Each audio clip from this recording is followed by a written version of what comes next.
Hello guys, आज हम my dress up darling season 2 के एपिसोड 2 को एक्सप्लेन करने वाले हैं और इस वीडियो का टारगेट है 400 लाइक्स। लास्ट एपिसोड के एंड में मरीन ने अकाने से पूछा था वो कॉस्प्ले की लाइन में कब आया।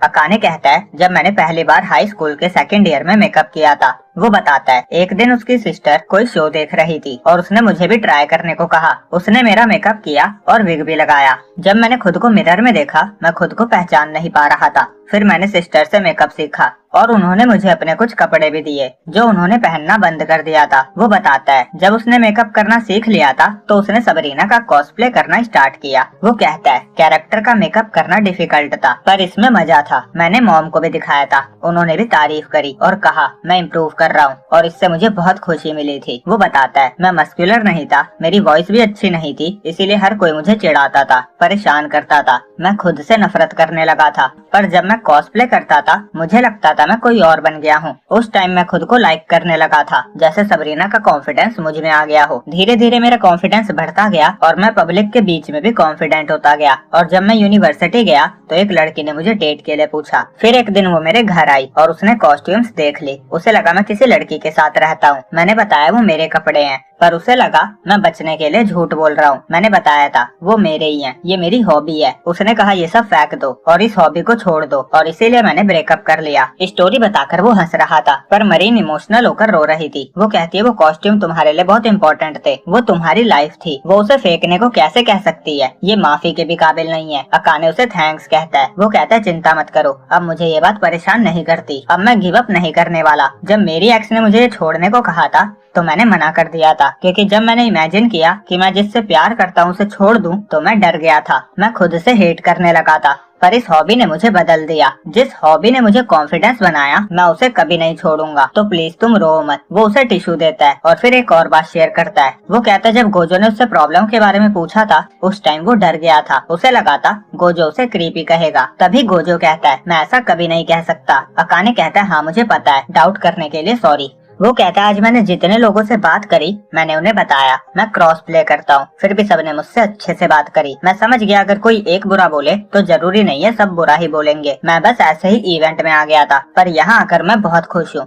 अगले सीन में सब कॉस्प्ले से बाहर आ चुके थे और अकाने कहता है तुम दोनों ने मेरी बहुत हेल्प करी, अगर हम किसी इवेंट में दोबारा मिले तो एक साथ हैंग आउट करेंगे। मरीन और गोजो भी एग्री करते हैं और अकाने बाय करके चला जाता है और मरीन और गोजो इतने यंग लड़के को देखकर चौंक गए थे और अकाने याद कर रहा था कैसे गोजो मरीन की हेल्प कर रहा था। वो कहता है काश वो दोनों कॉस्प्ले करना कभी ना छोड़े। अब अगले दिन स्कूल में मरीन गोजो को कोई एपिसोड दिखा रही थी। गोजो को भी अच्छा लगता है क्योंकि वो एक कॉमेडी एनीमे था, उसमें कोई मारा नहीं जाता तो वो आराम से देख सकता था। वो दोनों कैरेक्टर्स की बातें कर रहे थे। मरीन जूनियर कैरेक्टर के बारे में बोले जा रही थी। गोजो कहता है क्या तुम क्रॉस प्ले करने का सोच रही हो? अगेन गाइस, क्रॉस प्ले का मतलब जेंडर के अपोजिट कॉस्प्ले करना होता है। मरीन कहती है नहीं, मुझे तो एरिसा का कॉस्प्ले करना है जो उसी सीरीज की एक फीमेल कैरेक्टर थी। वो उस कैरेक्टर की बहुत तारीफ करती है, वो क्यूट है, अडोरेबल है, ये है वो है, और उसका इस तरह चिल्लाना। वो एक एक करके उसके कॉस्ट्यूम की सारी चीजें बताती है कि वो कॉस्प्ले के लिए क्यों अच्छी है, जिसमें सबसे इम्पोर्टेंट है उसका बनी कॉस्ट्यूम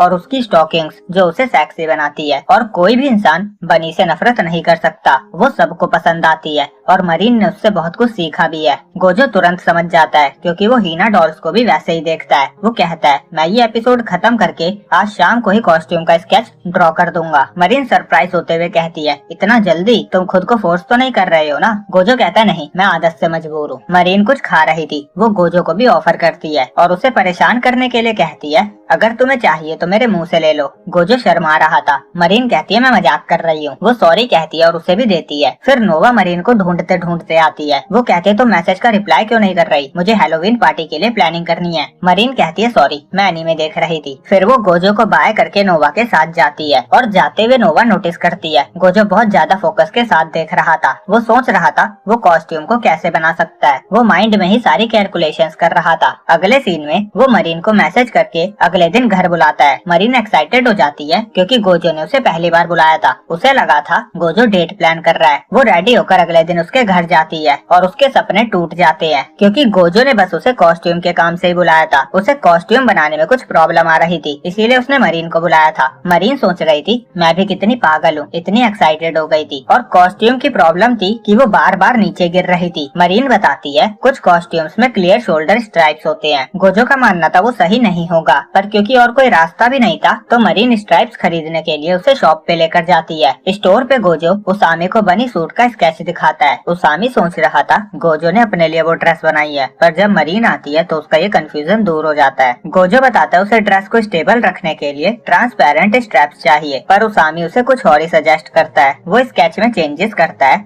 और ड्रेस में बोन्स बनाता है। वो बताता है ऐसे ड्रेस को स्टेबल रखने के लिए बोन्स का यूज किया जाता है, और तुमने तो इससे पहले कोर्सेट बनाया है ना, उसमें भी तो ये यूज किया था। उसे याद आता है उसने इससे पहले कोर्सेट बनाया था। अगर आपको याद नहीं है तो यहाँ उस ड्रेस की बात हो रही है जो गोजो ने मरीन के लिए पहला ड्रेस बनाया था। वो डिसअपॉइंट था क्योंकि उसे ये आइडिया नहीं आया। वो खुद पे गुस्सा करता है क्योंकि पहले वो जब भी कॉस्ट्यूम बनाता था तो अगर उसे कुछ समझ नहीं आता था तो वो रिसर्च करता था, पर अब वो इजी काम करने लगा है। वो अपने सर पे हिट करता है। मरीन कहती है इतना परेशान मत हो। उसामी कहता है गलतियाँ करना तो हमारी लाइफ का पार्ट है। अब दोनों बोन्स लेकर घर आ जाते हैं और गोजो ड्रेस रेडी कर चुका था। वो उसे पहनकर ट्राई करने को कहता है जिससे कोई प्रॉब्लम हो तो वो ठीक कर सके। वो रूम के बाहर मरीन का वेट कर रहा था। वो कहती है एक प्रॉब्लम है। गोजो जल्दी से अंदर जाता है और कहता है अब मैंने क्या गड़बड़ कर दी। मरीन कॉस्ट्यूम पहन चुकी थी पर उसकी पैंटीज ड्रेस के बाहर आ रही थी। गोजो उसे देखते ही गेट बंद कर देता है। मरीन कहती है बताओ तो इसे सॉल्व कैसे करूं। गोजो कहता है मुझे कैसे पता, मैंने कभी बनी सूट नहीं पहना, और वो गेट ओपन ना करने की भीख मांगता है। अगले सीन में दोनों फोटोशूट के लिए स्टूडियो जाते हैं और गोजो एक्साइटेड था क्योंकि वहाँ बहुत सारे डिफरेंट बैकग्राउंड्स अवेलेबल थे। वो बहुत सारी फोटोज लेना चाहता था। मरीन बताती है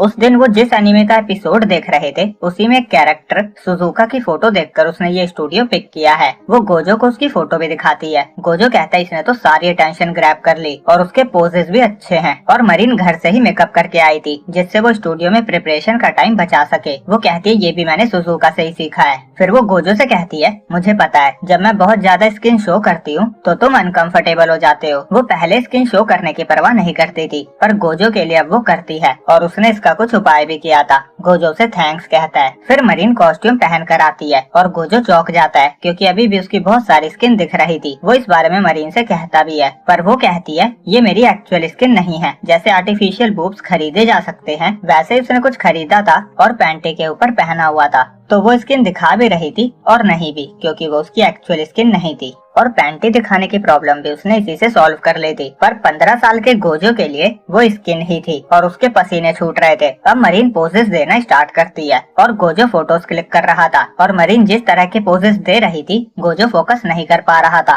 इसीलिए वो ब्रेक लेने को कहता है। ब्रेक में मरीन बताती है उसने जो स्टॉकिंग्स पहनी है वो उसे बहुत पसंद है, पर उसी शो में एक और कैरेक्टर है जिसकी स्टॉकिंग्स उसे ज्यादा पसंद है। उसने पहले उसी कैरेक्टर का कॉस्प्ले करने का सोचा था, पर क्योंकि उसे नोवा के साथ हेलोवीन पार्टी में भी जाना है तो उसने ये वाला चुना। वो गोजो को भी इनवाइट करती है और कॉस्प्ले करने के लिए कहती है। गोजो शॉक हो जाता है और यहीं पे ये एपिसोड एंड होता है। तो वीडियो अच्छी लगी हो तो लाइक और चैनल को सब्सक्राइब करना ना भूले। जल्दी मिलेंगे अगले एपिसोड में, जब तक के लिए बाय बाय।